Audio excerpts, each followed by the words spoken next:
عبد الحبيب والحبيب أحمد والحبيب علوي والحبيب حسن أبناء الحبيب سلم بن أحمد العندروس والحبيب أحمد أنيس بن حسن شهاب الدين والحبيب علي بن سقاف السقاف والحبيب الشيخ السقاف والحبيب بالقاد بن سقاف وسادة الأجداد الحبيب عبد الرحمن بن عبد القادر السقاف والحبيب حسن بن عبد النهدوان والحبيب سقاف بن محمد السقاف والحبيب عبد الله بن أبو بكر بن شيخ بكر بن سالم الحبيب زين بن عبد الرحمن باعبود الحبيب محمد بن أبو بكر باعبود الشيخ عبد الله بن نواط عبدون والأولياء التسعة وجامع هذه البلدة وجميع ساداتنا علويين من بنى عمر هذا المسجد سابقا ولاحقا ووالدنا ووالدكم أمواتنا أمواتكم أموات المسلمين والمسلمات والمؤمنين والمؤمنات أصولهم وفروعهم أن الله يغني درجاتهم في الجنة ويكثر من مثوباتهم وضاعف حسناتهم ويحفظنا بجميع نبيهم ويعيد علينا من بركاتهم أسرارهم أنوارهم علومهم ونفحاتهم في الدين الدنيا الآخرة بسر أسرار الفاتحة. أعوذ بالله من الشيطان الرجيم. بسم الله الرحمن الرحيم. الرحمن الرحيم مالك يوم الدين. اهدنا الصراط المستقيم صراط الذين أنعمت عليهم غير المغضوب عليهم ولا الضالين. بسم الله الرحمن الرحيم. الحمد لله رب العالمين وأشهد أن لا إله إلا الله وحده لا شريك له شهادة ندخرها ذخيرة ليوم الدين وأشهد أن سيدنا محمدا عبده ورسوله أفضل الأنبياء وسيد المرسلين. اللهم صل وسلم وبارك وكرم ومجد وعظم على سيدنا وحبيبنا وشفيعنا وقرة أعيننا ومولانا محمد وعلى آله وصحبه أجمعين ولا حول ولا قوة إلا بالله العلي العظيم. أما بعد سبحانك لا علم لنا إلا ما علمتنا إنك أنت العليم الحكيم. رب اشرح لي صدري ويسر لي أمري واحلل عقدة من لساني يفقهوا قولي واهد قلبي وسدد به لساني. اللهم أرنا الحق حقا وارزقنا اتباعه وأرنا الباطل باطلا وارزقنا اجتنابه واجعلنا من الذين يستمعون القول فيتبعون أحسنه. نويت التعلم والتعليم وتذكر والتذكير والنفع والانتفاع والإفادة والاستفادة والحث على التمسك بكتاب الله وسنة رسوله والدعاء إلى الهدى والدلالة على الخير ابتغاء وجه الله ومرضاته وقربه وثوابه سبحانه وتعالى. وصلى الله على سيدنا محمد وعلى آله وصحبه وسلم والحمد لله رب العالمين. Assalamualaikum warahmatullahi wabarakatuh. Qala al-musannif Al-Habib Ahmad bin Zain Al-Habsyi radhiyallahu ta'ala anhu wa radhah wa nafa'ana bihi wa bi ulumihi fid dharain amin. Melanjutkan pengajian kitab Ar-Risalatul Jami'ah karya Al-Habib Ahmad bin Zain Al-Habsyi, yang mudah-mudahan sebagaimana Allah ridhai beliau, Allah ridhai kita. Sebagaimana Allah jadikan ilmu beliau manfaat, Allah jadikan ilmu kita pun juga manfaat, barokah zahir batin dunia sampai ada di akhirat. Amin ya rabbal alamin. Dan termasuk di antara ma'asil lisan, kemaksiatan-kemaksiatannya lisan adalah wasyatmi wasabbi wal la'ni wa ghairiha. Cacian, olok-olok, mencela orang lain, melaknat orang lain dan seterusnya. Rasulullah sallallahu alaihi wasallam pernah bersabda, qitalul muslim kufrun wasibabuhu fusuqun. Memerangi orang muslim itu kufur. Memerangi orang muslim itu ancamannya kufur. Adapun mencaci orang muslim, ngenyek, ngilokno, itu adalah fusuk. Mau yang kafir, mau yang fasik, masuk neraka. Hanya saja posisi orang yang kafir lebih dalam kelak nanti ada di neraka daripada orang yang fasik. Tapi sekalipun demikian, siapa yang mau masuk neraka walaupun sebentar? Siapa yang mau masuk neraka walaupun di tingkatan yang paling atas, bukan tingkatan yang paling dalam? Siapa yang mau? Karena itu jangan pernah kita ini mencaci seseorang. idza aradta an ta'rif aqlan nas fasma' ma yakhruj min lisanih. Jika kamu mau tahu isi kepalanya orang, cukup kamu lihat apa yang keluar dari lesannya. Kalau sudah yang dibicarakan sesuatu yang jelek, kalau sudah yang dibicarakan sesuatu yang tidak senonoh, kalau sudah yang keluar dari lisannya ucapan-ucapan yang nggak pantas, yang nggak patut, itu menunjukkan bahwa akalnya dia adalah apa yang keluar dari lisannya. Secara umum kan begitu. Kita ini kalau lagi kepikiran apa, yang kita omongkan ya itu sudah. Lagi kepikiran politik, yang dibikin politik. Lagi kepikiran ekonomi, yang dibicarakan ekonomi. Apa yang keluar dari lisan, itu yang ada di akal. Kalau ada orang yang diomongkan hal-hal yang tidak patut, ya berarti isi kepalanya adalah hal-hal yang tidak patut. Kalau yang dia bicarakan ngalor ngidul, yang dia sampaikan, yang dia bicarakan adalah hal-hal yang tidak senonoh, berarti isi akalnya adalah sesuatu yang tidak senonoh. Kalau dia nggak ke barat, nggak ke timur, kecuali mencaci orang, ngenyek orang, mencela orang, melaknat orang, mengutuk orang, maka isi kepalanya adalah kebencian. Isi kepalanya adalah kebencian. Dalam hadis yang lain, Rasulullah SAW pernah bersabda, "La tudhir asyamatah li akhik, fayarhamuhullah wa yabtalik." Jangan kamu tampakkan asyamatah. Apa asyamatah? Senang ngelihat susahnya orang. Jadi kalau melihat orang susah itu senangnya setengah mati. Jangan ditampak-tampakkan. Tidak ditampakkan yang namanya syamatah itu sudah merupakan kemaksiatan. Kok bisa kita senang melihat orang susah, itu kok bisa? Itu sudah merupakan kekurangan. Itu sudah merupakan perbuatan dosa, pelanggaran, salah, maksiat. Apalagi saking senangnya ditampak-tampakkan, senangnya dia akan susahnya orang lain. Hati-hati, kata Nabi, hati-hati.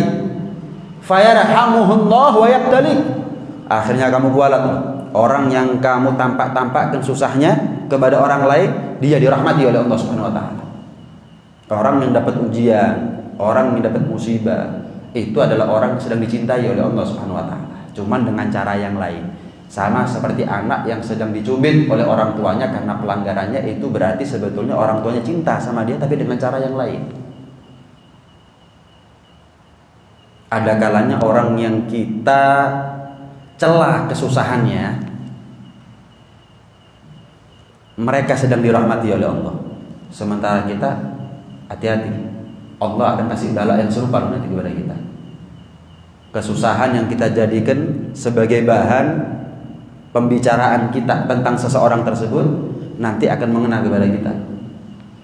Sayyidina Ali bin Abi Thalib karramallahu wajhah, itu pernah beliau mengatakan apa?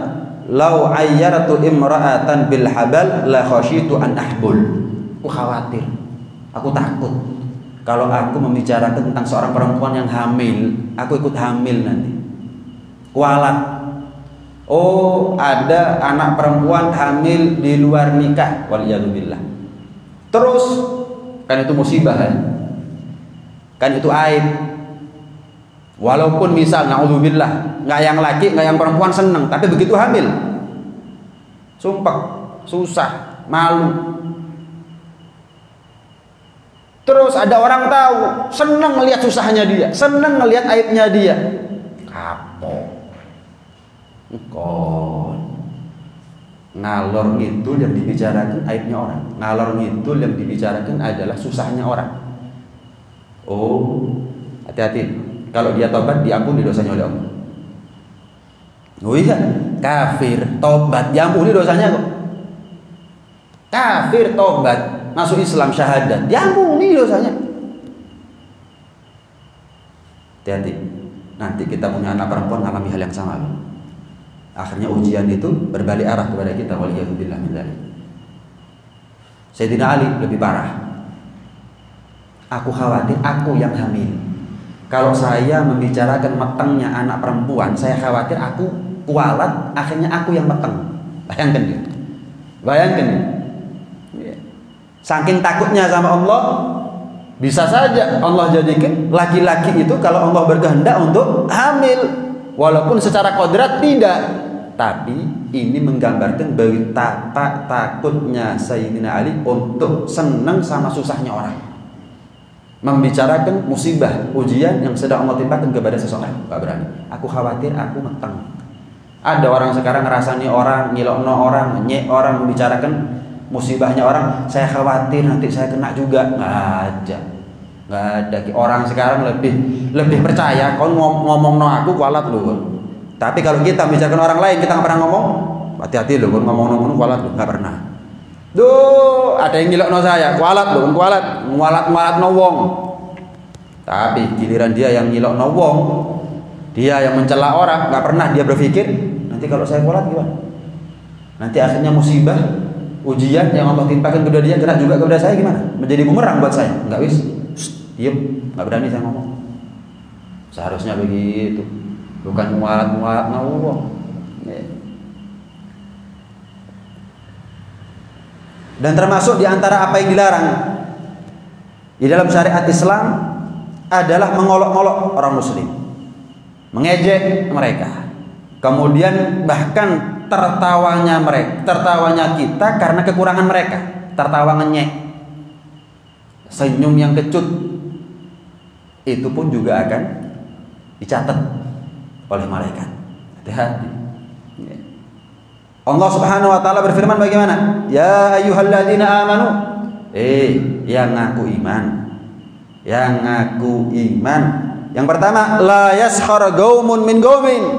Jangan kamu merendahkan satu kaum di atas kaum yang lain. Oh, wong lek tekok kene jan ruwet misalnya.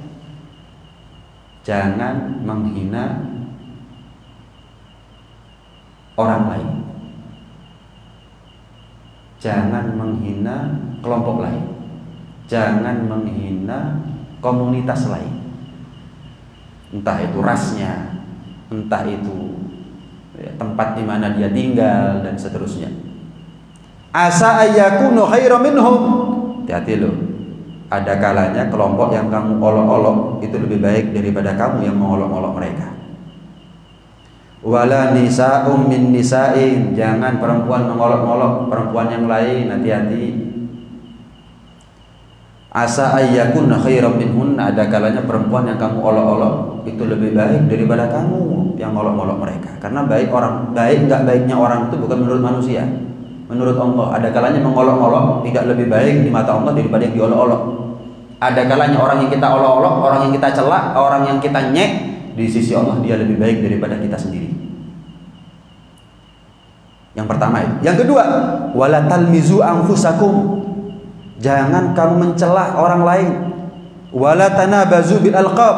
Jangan kamu saling memanggil dengan julukan-julukan yang hina. Jangan kamu panggil seseorang dengan panggilan-panggilan yang buruk. Ketahuilah, bi'sal ismu al-fusuqu ba'dal iman. Seburuk-buruknya panggilan adalah orang fasik padahal dia ngaku iman. Kita ngaku iman, terus manggil orang dengan panggilan yang nggak pantas. Kita ini dipanggil oleh Allah sebagai panggilan ya fasik. Jadi kalau kita ngenyek orang dengan panggilan yang nggak pantas buat dia, dengan panggilan yang buruk buat dia, kita sedang dipanggil Allah dengan panggilan yang lebih buruk daripada itu. Apa itu? Fasik. Padahal ba'dal iman, ngakunya iman, tapi manggil orang dengan gelar atau dengan panggilan yang buruk. Hati-hati, bahaya. Kalau kita manggil dia dengan panggilan buruk, belum tentu buruk. Tapi kalau kita dipanggil sama Allah, siapa yang bilang gak buruk? Bi'sal ismu al-fusuqu ba'dal iman. Wa man lam yatub fa ulaika humudz zalimun. Siapa orang yang enggak tobat zalim. Siapa orang mau berhenti daripada hal-hal semacam ini. Kita punya teman, kita punya tetangga, kita punya keluarga, kita panggil mereka dengan panggilan-panggilan yang buruk. Mungkin dia nggak seneng, cuman pasrah. Mungkin dia nggak seneng, cuman mendem. Dilokno apa kayak? Mungkin fisiknya, mungkin nasabnya, wanai fulan ini. Mungkin tempat tinggalnya dan seterusnya. Kadang-kadang manggil bapaknya. Dalam sebuah hadis Rasulullah SAW pernah bersabda begini, min akbaril kabair, termasuk dosa besar yang paling besar. Dosa gede paling gede mana? Termasuk akbarul kabair apa? Ayyasubbar rajul walidayh. Kalau kita mencaci orang tua kita sendiri. Heran sahabat, emangnya ada ya Rasul anak yang mencaci orang tuanya secara langsung? Mungkin sedikit, ada tapi dikit. Orang tua yang dicaci maki oleh anaknya sendiri ada, tapi ada yang secara tidak langsung, kata Nabi. Gimana ketika seseorang mencaci orang tuanya orang lain, akhirnya orang lain tersebut mencaci orang tuanya dia sendiri. Oh, bapakmu sih ireng, oh bapakmu kuru, wah akhirnya apa? Gara-gara ucapan dia membuahkan daripada cacian kepada orang tua kita sendiri. Ini akbarul kabair, dosa gede sing paling gede. Gimana? Dosa besar yang paling besar. Banyak orang seperti ini. Saking mangkele be wong gila ana bapake, gila ana ibuke. Pantas bapakmu kok ngene, kelakuanmu kok ngene. Wah, hati-hati. Satu, kualat. Nanti akhirnya yang ngomong punya anak seperti dia. Saya mau tanya, sebaik apapun kita sebagai orang tua, sebaik apapun, sesoleh apapun kita sebagai orang tua, mau kapan kita punya anak seperti kita? Pasti kita kepingin anak kita lebih baik daripada kita, karena kita bukan Nabi. Pasti ada salahnya, pasti ada dosanya, pasti ada maksiatnya, pasti ada eleknya kita ini. Mau anaknya kita niru eleknya kita gara-gara kita nggak mau tobat daripada ucapan seperti ini, nggak mau tobat daripada maksiat semacam ini. Aliyahulillah min dzalik akbarul kabair, dosa gede paling gede. Bihasbi imri'in minasyarr ayyahjira akhahul muslim. Cukup keburukan yang menimpa seseorang ketika dia ngenyek orang lain. Hati-hati. Ngerasani misalnya kan, ngenyek misalnya, itu nggak harus modal mulut, modal mata juga bisa. Modal mata juga bisa. Melengos tanda ngenyek itu juga termasuk kemaksiatan. Misal ada orang datang, terus kita ngasih isyarat kepada orang lain. Apa misalnya ini ya, tujuannya tahu sebetulnya ngenyek. Misal ya, sekedar contoh. Tujuannya apa? Gak pernah masuk masjid, atau masuk masjid. Gak pernah hadir pengajian, tahu hadir pengajian. Gak pernah hadir majelis, tahu hadir majelis. Dinyek, walaupun gak ngomong, tapi atau cuma pakai isyarat mata dok. Ya itu termasuk dosa. Ya. Termasuk dosa. Ya alamu kha'inatal a'yun wa ma tukhfis sudur. Allah itu maha tahu terhadap pengkhianatannya mata dan apa yang disembunyikan di dalam hati. Pengkhianatan mata dengan menyek dan ngerasani orang pakai hatinya. Wa ma tukhfis sudur. Tahu. Banyak orang seperti itu. Ngerasani orang, ngenyek orang walaupun hanya dengan modal kedipan mata. Melaknat, mengutuk, itu juga merupakan satu perbuatan kemaksiatan. Hanya saja begini, Al-Imam An-Nawawi mengatakan begini, anna la'nal muslimil masun haramun bi ijma'il muslimin. Ada laknat ditujukan kepada orang yang muslim baik-baik, melaknat orang muslim yang baik. Ini jelas sepakat ulama hukumnya adalah haram. Tapi kalau melaknat kepada sekelompok manusia yang punya sifat yang buruk memang, Yang mana sifat itu menjadikan mereka dilaknat oleh Allah Subhanahu wa taala memang. Terlaknatlah orang yang kafir. Terlaknatlah orang yang zalim. Terlaknatlah semua pencuri, perampok, pemerkosa, penjudi. Kan itu memang sifat-sifat yang ada pada seseorang yang menyebabkan orang tersebut dilaknat oleh Allah Subhanahu wa taala. Selama tidak ditentukan siapa orangnya, tidak ada masalah. Umum. Terlaknatlah orang yang kafir, memang terlaknat. Terlaknatlah orang yang fasik. Terlaknat memang mereka. Nggak ada masalah. Boleh, tapi bukan berarti kalau boleh dilakoni. Wong kita ini nggak ditanya tentang mereka kok. Kita nggak ditanya tentang mereka nanti di akhirat. Apa perlunya? Saya mau tanya. Melaknat orang yang kafir boleh, tapi kita mengucap la ilaha illallah, yang menguntungkan kita yang mana? Jelas la ilaha illallah. Memang melaknat orang kafir secara umum itu tidak berimbas kepada dosa, boleh kok. Tapi yang jelas ketika kita berzikir kepada Allah, imbasnya adalah pahala.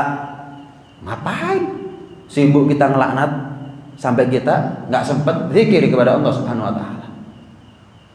Sekalipun kita yang dirugikan akibat kedzalimannya dia, misalkan terlaknatlah orang-orang yang zalim. Nggak usah didoakan laknat juga dilaknat sama Allah Subhanahu wa taala. Nggak usah didoakan jelek juga dapat akibat buruknya mereka. Nggak mungkin luput Allah Subhanahu wa taala. Mending kita sibukkan dengan zikir kepada Allah Subhanahu wa taala. Pernah diceritakan dalam kitab Ihya, ada seorang yang soleh namanya Ibn Aun. Ibn Aun ini pernah dizalimi oleh seseorang namanya Bilal bin Abi Burdah. Akhirnya orang-orang kesian sama Ibn Aun ini. Kurang ajar memang Bilal bin Abi Burdah, bukan Bilal muadzinnya Nabi ya. Namanya aja sama. Memang kurang ajar Bilal ini. Ibn Aun diam. Yang lain menunjukkan respon setia kawan kepada Ibn Aun. Kurang ajar itu. Terlaknat itu. Zalim. Ngawur, Ibn Aun sebagai korban diam. Orang-orang heran. Kok kini lebih mangkal di mana Ibn Aun? Kok kita lebih pegel sama Bilal bin Abi Burdah daripada Ibn Aun, padahal yang menjadi korban dia. Tanya mereka, Ibn Aun, kita ini sedang setia kawan sama kamu. Kita ini sedang membela kamu ada di sini. Kenapa kamu diam? Ibn Aun mengatakan, ada dua kalimat yang keluar dari lisan saya, dari mulut yang satu ini. Kita nggak punya mulut dua, mulut kita satu. Jadi satu zikir, satu laknat nggak bisa. Kapan kita ngelaknat, kita nggak zikir. Kapan kita zikir, kita nggak ngelaknat. Nggak mungkin kan kita ngelaknat sekaligus zikir dengan satu modal yang sama, dengan satu alat yang sama, yaitu mulut. Nggak mungkin. Ada dua kalimat yang kapan keluar dari mulutnya saya, yaitu kedua-duanya akan menjadi catatan buat saya nanti di akhirat. Dicatat sama Allah, yaitu la ilaha illallah, sama laknat saya kepada Bilal bin Abi Burdah. Memang salah bin Abi Burdah. Ada dua kalimat, yang satu menjadi catatan baik, yang satu nggak dosa, tapi apa? Tidak berimbas kepada pahala. Maka fala an yakhruja min sahifati la ilaha illallah ahabbu ilayya min an yakhruja minha la'anahullahu fulanan. Aku lebih senang yang keluar dari mulutku sehingga dicatat oleh malaikat itu adalah kalimat la ilaha illallah, daripada yang keluar dari mulutku adalah laknat akhirnya dicatat malaikat. Yaitu apa perlunya? Nganggur lah. Terlaknat Fir'aun itu apa perlunya?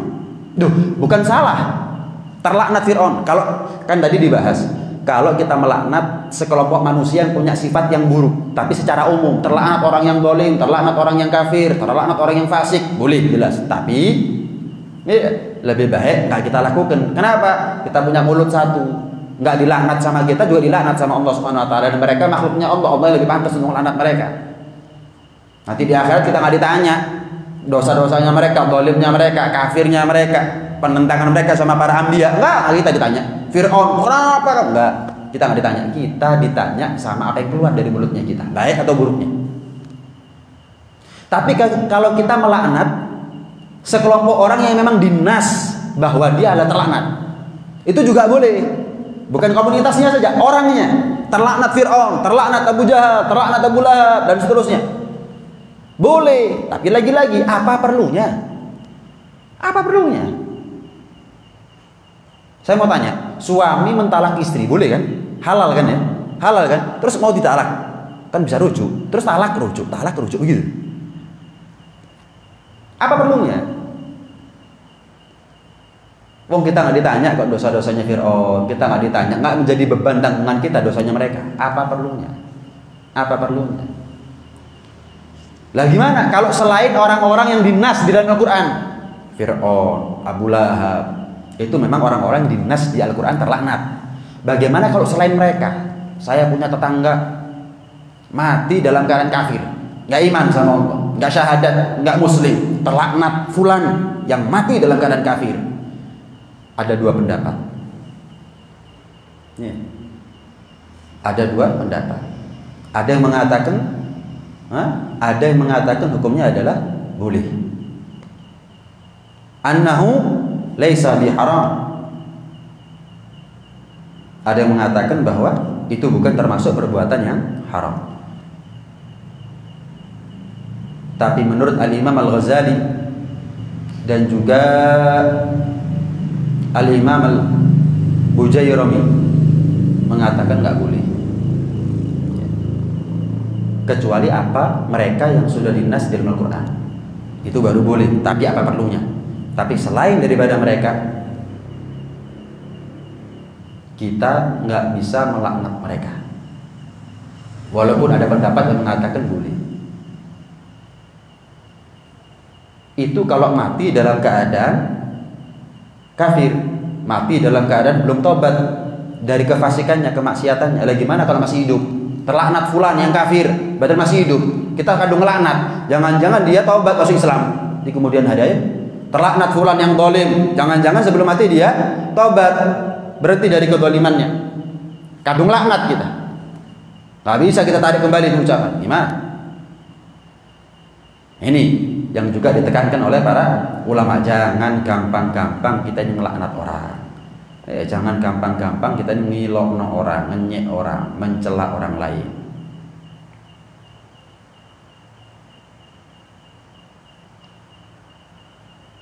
Nah, jangankan manusia, hewan pun kita hina, kita caci, itu juga nggak pantas. Hewan ini kan diciptakan sama Allah. Lah kalau kita ngenyek lukisan, berarti kan kita ngenyek pelukisnya. Kalau kita ngenyek bangunan, berarti kita ngenyek arsiteknya. Iya. Nabi Nuh alaihissalam buka pintu rumahnya, ngelihat ada anjing matanya 4. Spontan Nabi Nuh ngenyek. Itu anjing dikasih izin oleh Allah saat itu untuk menjawab ucapannya Nabi Nuh. Ngomong itu anjing. Nuh, kamu ini ngenyek siapa? Ngenyek makhluk. Kalau seandainya nasibnya saya di tangan saya nggak jadi anjing. Saya nggak jadi anjing, Mas Yo matanya 2. Saya nggak mau, apalagi anjing matanya 4, saya nggak mau. Tapi saya jadi apa? Itu bukan urusan saya. Itu bukan kuasanya saya, itu kuasanya Allah. Kamu ngenyek Allah berarti. Langsung nangis Nabi Nuh. Wa ya Nuh. Ya Nuh adalah teriak, nangis histeris. Dari situ Nabi Nuh dipanggil Nabi Nuh. Khilaf ya, ada yang mengatakan Nabi Nuh punya nama yang lain, ada yang berpendapat bahwa namanya Nabi Nuh ya Nabi Nuh. Nuh artinya apa? Teriak, menjerit, histeris. Dari situ Nabi Nuh dipanggil dengan Nabi Nuh. Pernah juga Nabi Isa alaihissalam bersama Hawari. Hawari ini ibarat sahabat gitu. Orang-orang yang selalu ikut kemanapun Nabi Musa pergi. Sekali waktu lewat satu tempat ada bangkainya anjing. Bangkainya anjing, busuk baunya. Nggak enak baunya, nggak sedap. Hawari langsung spontan. Betapa busuknya bau bangkai anjing ini ya. Betapa busuknya bangkai anjing ini. Nabi Isa spontan jawab, betapa putihnya gigi dari bangkai anjing ini. Kaget Hawari. Yang satu yang keluar dari ucapan mereka adalah yang buruk. Sementara Nabi Isa ngajarkan kepada mereka nggak perlu. Apa perlunya ngomong no eleknya binatang? Kenapa kita nggak lihat kebaikannya? Kalaupun kita nggak lihat kebaikannya, diam aja sudah lebih baik. Seperti yang pernah kita bahas, usahakan yang keluar dari lisan kita ini sesuatu yang manfaat. Pastikan apa yang keluar dari lisan kita manfaat, karena apa yang keluar nggak bisa kita tarik kembali. Berkaitan sama umur itu. Kita ngomong apapun yang baik pakai umur, ngomong yang buruk juga pakai umur. Sebagaimana umur nggak bisa kita tarik kembali, kita putar ulang. Sama apa yang sudah terlanjur terucap di lisan kita membuahkan penyesalan juga nggak bisa kita putar ulang. Nggak bisa kita putar ulang. Seharusnya kan kita mikir, ya kalau yang paling berharga ini umur, sementara orang mau ngomong apa itu pakai umur, jangan sampai umur yang berharga ini keluar untuk sesuatu yang nggak manfaat, nggak berharga. Kita ngomong nggak pakai umur bisa? Kita ngomong nggak pakai umur bisa? Nggak bisa. Sebagaimana umur adalah sesuatu yang paling berharga, nikmat yang Allah berikan kepada kita, seharusnya kita berpikir tidak ada satu umur, detik, menit, jam yang keluar kecuali untuk yang paling berharga juga. Mau beli kerupuk senilai 10 juta, nggak waras. Kita ini nggak sadar kalau kita ini juga termasuk orang yang nggak waras. Kapan kita pakai sesuatu yang paling berharga, umur, tapi untuk sesuatu jangankan sia-sia, bahkan menjerumuskan kita nanti di akhirat. Nggak waras. Punya uang 10 juta dipakai beli kerupuk, masih ada manfaatnya, cuman yo cek nemen nih. Ada yang lebih parah dari apa? Uang 10 juta diburak-burak di laut. Ayo. Ada orang punya umur habis untuk ngelaknat Fir'aun, ngelaknat Haman, ngelaknat Namrud, ngelaknat Abu Jahal. Nggak mau borot buat dia, tapi nggak ada manfaatnya. Itu sama seperti orang punya duit 10 juta habis untuk beli kerupuk. Ada yang lebih parah, punya umur sesuatu yang paling berharga, menyek, ngilokno, rasani, mencelang, ngolok-ngolok, ya, manggil orang dengan panggilan yang nggak pantas, dan seterusnya dan seterusnya. Ini sama seperti orang punya uang 10 juta dihambur-hamburkan, ada di laut. Rugi. Apa perlunya? Ya. Al-wagad nafis, fala tasrifhu illa li nafis. Katakan oleh ulama, waktu itu berharga, jangan sampai keluar untuk sesuatu yang nggak berharga. Pakai untuk yang paling manfaat, zikir sama Allah Subhanahu Wa Taala. Di warung yang diomongin politik, di kendaraan misalnya yang dibicarakan politik, kadang-kadang di masjid yang dibicarakan politik. Waduh, kau paling ngerti. Misal ngomongin corona, di mana-mana yang dibicarakan corona, di WhatsApp, di telepon, ketemu orang, di warung, di rumah, corona. Kenapa enggak sholawat, istighfar, zikir, la ilaha illallah, la ilaha illallah, la ilaha illallah. Daripada kita ini paling ngerti. Kadang-kadang yang A ngomong karena jari ini, yang B ngomong juga karena jari ini. Gak harus. Ya ini. Ya kalau ada hajat yang dibutuhkan nggak ada masalah. Sharing pengalaman misalkan. Paham ya? Sharing pengalaman biar orang lain nggak kena. Jangan sampai begini, jangan sampai begitu dan seterusnya. Karuan. Yang ngomong orang yang pantas, orang yang paham. Ngasih pelajaran, edukasi kepada orang lain. Nggak apa-apa, pantas. Nah, tapi kalau kita ini ngalor ngidul ngomongno corona, ngalor ngidul ngomongno ekonomi, politik, sambat, sumpek. Apa perlunya sambat, sumpek merubah keadaan? Tidak. Tobat yang merubah keadaan. Mana nazala bala illa bidzam wa ma rufi' illa bitaubah. Tidak turun satu bala kecuali karena dosa. Enggak diangkat kecuali tobat. Kita maksiat turun bala dari Allah Subhanahu wa taala. Turun bala dari Allah. Karena enggak tobat enggak diangkat. Kenapa? Tobatnya belum. Coba kita tobat, selesai ini urusan. Coba kita ini tobat. Sebagaimana seringnya kita ngomongkan corona, politik, ekonomi, ngilokno wong ngalor ngidul, kita ganti dengan zikir. Ya angkat nih bala. Maaf. Kita pakai hand sanitizer, kita jaga jarak. Itu antisipasi tapi tidak menjamin. Yang menjamin tobatnya kita. Al-Qur'an yang bilang. Al-Quran yang bilang apapun yang kita lakukan itu bentuk ikhtiar, antisipasi. Dokter, wah APD jutaan, meninggal. Nakes, APD lengkap sampai nggak bisa ambekan mereka, panas, iya meninggal, nggak terhitung jumlahnya. Itu bentuk antisipasi. Tapi coba kalau kita tobat, ya bukan berarti kalau tobat nggak mati-mati ya. Takdir sudah. Ya tobat ya mati. Nabi aja mati kok. Afa imit tafahumul khalidun. Rasulullah aja wafat. Ya, terus kita mau kekal abadi dengan modal tobat. Ya, kalau tobat itu mengekalkan seseorang, ya tobat semuanya, nggak payu pengajian. Kenapa? Pokok tobat, urip salawasi. Nggak gitu. Tapi yang ada sesuatu yang lebih patut untuk kita antisipasi gitu loh.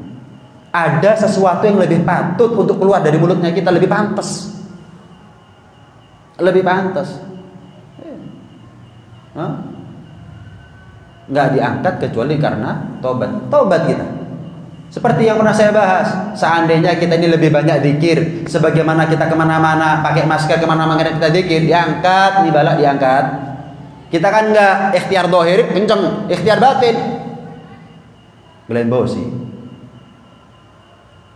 pakai hand sanitizer tapi nggak pernah jaga wudhu. Kita lebih iman sama resepnya dokter daripada resepnya Rasulullah. Suka nggak suka harus kita akui. Buktinya apa? Pakai masker. Kenapa? WHO, dokter, ini, itu. Rasulullah 14 abad yang lalu kepingin diangkat nih bala. Kita nggak kepingin new normal kan? Kita kepingin normal kan? Mau kita maskeran terus sampai kapanpun? Nggak mau kan? Diangkat kan kepingin nih bala. Tobat. Tobat bukan dibicarakan sesuatu yang nggak ada faedahnya buat kita. Kalau forum tertentu bahas corona, bahas politik, ekonomi, ada manfaatnya. Ya, kalau kita apa? Paling rasanya, paling cari ini, nggak perlu. Mending tobat, mending tobat. Seharusnya keadaan negara seperti ini, keadaan dunia ya, bahkan keadaan seperti ini peluang buat bangsa dan negara, terutama bangsa negara yang muslim. Negara kita adalah mayoritas muslim, untuk taubat nasional. Ada taubat nasional, ada seruan taubat nasional, ada. Yang dibingung no WHO, dokter, nggak ada masalah, tapi yang jamin bukan ini. Yang jamin itu jaga wudhu, terhindar dari bala. Yang jamin itu menghindarnya kita, jaga jaraknya kita dari apa yang haram. Itu yang menjamin. Nggak percaya kita. Kalau saya ngomong seperti ini dipikir kontra. Bukan kontra. Saya cuma ngasih peringatan kepada sesuatu yang lebih penting. Ngiling no sesuatu yang lebih prioritas, itu top. Bukan saya ngomong nggak usah maskeran, bukan. Pakai masker. Tapi ingat, ojo maskeran tok tapi gak dikira. Di jalan maskeran. Kenapa? Kok di polisi? Terus nggak zikir, nggak takut suul khotimah. Kita bisa menghindar dari penyakit, tapi kita nggak bisa menghindar dari kematian. Mau sakit nggak sakit, mau di rumah sakit, mati ya mati. Seharusnya yang kita antisipasi bukan penyebab kenapa kita mati. Kapanpun saya mati dalam keadaan husnul khotimah. Itu yang paling penting seharusnya. Kita enggak. Yang kita antisipasi penyakitnya, makhluknya. Kita nggak antisipasi dari suul khotimahnya. Kenyataan. Mending orang mati kena corona, tadi masih sempat dia berzikir kepada Allah, di rumah sakit, misalkan meninggal ada di rumah 2 minggu. Tapi kenapa? Dia merasa betul-betul sakit. Waduh, saya nggak pernah sakit seperti soro. Misalkan, akhirnya dia tobat, banyak nangis, sholat semampunya, walaupun nggak bisa wudhu, nggak bisa tayamum, karena yang betul-betul, iya nggak ada yang bisa nolong saat itu, nakes terbatas, nggak bisa fokus ngurusi dia, anak mengungsi. Kenapa? Ya takut ketularan, betul-betul terbatas. Banyak nangis, banyak istighfar, banyak tobat, banyak sholat, banyak ini, banyak itu, banyak ini, banyak itu. Kita nggak punya wudhu bisa sholat. Nggak ada debu bisa sholat. Meninggal kena corona tapi meninggal ketika tobat dia, nangis sama Allah SWT. Ampun ya Allah, kalau sembuh saya tobat, kalau enggak ya sekarang saya tobat ya Allah. Meninggal husnul khotimah daripada meninggal sehat walafiat, seger buger, umur masih 40 tahun 30 tahun meninggal, tapi meninggal dalam keadaan maksiat. Yang Apa nih di akhir kita ditanya meninggalnya gara-gara apa? Enggak, meninggalnya dalam keadaan bagaimana. Yang saya bahas nih, yang nomor 1 meninggal dalam keadaan bagaimana itu lebih penting daripada meninggal karena sebab apa. Kita nggak kena corona, kena yang lain juga bisa, intinya mati. Nggak kena apa-apa juga mati kita ini. Kita ini mau kompromi sama coronanya, tapi nggak pernah mau kompromi sama Israelnya. Sama corona kompromi kita, adaptasi semaksimal mungkin. Gimana caranya kita nggak sampai kena? Keluarga, wah luar biasa. Kita punya warung, kita sediakan ini. Tapi sama Israel nggak pernah mau kompromi kita. Bolehlah kompromi sama Israel. Mulailah, walaupun kita segar bugar sekarang, sehat walafiat, mudah-mudahan panjang umur, sehat walafiat kita semua. Mulailah kompromi sama Israel. Dengan apa? Al-Quran dibaca, zikir, tahajud, sholawat, istighfar. Itu yang lebih penting. Enggak. Orang sekarang ini enggak. Gampang terbawa arus. Nggak mau kenceng gitu. Saya nyari surga husnul khotimah. Wis iki tok. Yang lainnya saya nggak kena ini. Tetap diantisipasi ya. Tapi bukan menghabiskan waktu. Ngapain menghabiskan waktu? Apalagi menghabiskan waktu membicarakan sesuatu yang bikin sumpek. Nggak mikirin itu. Kenceng husnul khotimah surga. Wis, wah, enak kita. Yang paling penting adalah meninggal dalam keadaan bagaimana. Daripada kita bingung membicarakan meninggal karena sebab apa. Nggak penting itu meninggal karena sebab apa. Nggak kena A, kena B, nggak kena B, kena C, itu meninggal. Itu meninggal. Ya. Tapi orang sekarang banyak yang tertipu. Seharusnya dengan keadaan seperti masjid itu penuh tak terbendung. Masjid itu penuh walaupun dilarang kaisok. Seharusnya sekarang ini meskipun masjid itu ditutup tetap orang nutup dibuka. Kenapa? Kaisok. Penyakit ngawur. Istilahnya kita Israel panen nih, kaisok. Saya nggak mau. Iya kan? Suami, istri, bapak, ibu, dal. Kita kotong tetap masjidnya. Sama corona nggak corona bodoh. Malah nambah kurang mungkin. Seharusnya keinginan orang untuk masuk ke masjid itu nggak terbendung, dilarang sama saya. Kaiso. Seharusnya orang kemana-mana bawa tasbih. Enggak. Orang takut sama corona, tapi nggak takut sama nikotin. Nggak bawa tasbih, rokok ini bawa. Lah, pakai masker tapi rokokan. Ya apa gimana? Nggak kena corona, kena jantung, kena paru-paru. Apa ini maksudnya? Logika mana yang bisa terima? Nggak masuk akal. Terus terang nggak masuk akal. Belas nggak masuk akal. Kita antisipasi sama sesuatu, tapi yang lain nggak kita antisipasi. Nggak masuk akal. Kita merokok, habiskan waktu berapa? Coba zikir. Jangan ngomong merokok terus sampai zikir. Gambaran, ini kenyataan. Ya, kadang-kadang kenyataan itu pahit. Sama seperti datang kita kepada dokter, dikasih tahu yang jujur, ya penyakit itu pahit memang. Tapi tujuannya selagi kita punya hidup, kita punya kesempatan. Yaitu tujuannya. Nah, itu hadirat betul Allah, pastikan betul apa yang keluar dari lisan kita adalah sesuatu yang manfaat. Walaupun nggak mau berat, nggak usah keluar. Yang keluar adalah apa yang manfaat.